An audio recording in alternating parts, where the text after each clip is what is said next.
اليوم مندي الضلوع اللي ردتوه انتو، بس شوفوا راح نبلش بطريقة غير حضارية.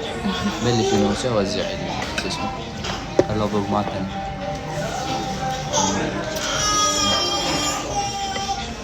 الفلفل الحار، اللبن، يعني الأطراش طبعا.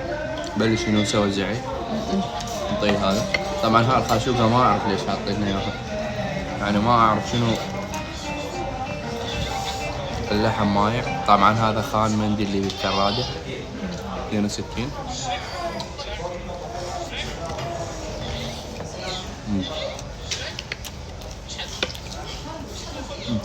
طعم خيالي. شلون يقول عمنا أمير براز، طعم خيالي يا أبطال. هذا طعمه خيالي. أخذي هسه خلينا نخلص السوق.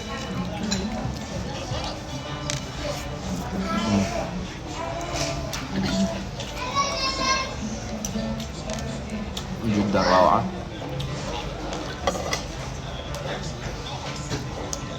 اللبن، فول الصينية، شوفوها. أجي أشوفكم الضلوع هذا، ضلعة هم هي شي يصير؟ ضلعة اللي عافك هذا تاليته بالجدر. باع هذا تاليته. بدنا ناكل ذي. يلا نوسة تهني نوسة، تهني نوسة.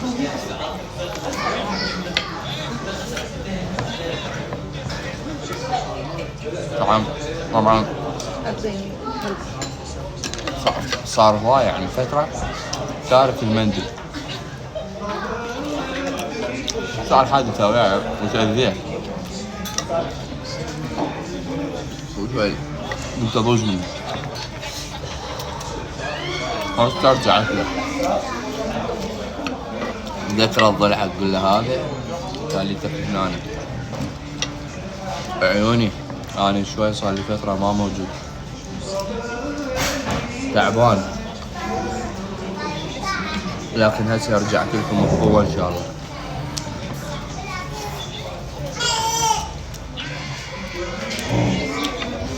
هواي قالوا لي جرب المندي، وهذا المندي من خان المندي اللي بالكرادة 62. تدللون عيوني. التقيكم الفيديو ثاني، أكلة ثانية. مع السلامة حبايب قلبي.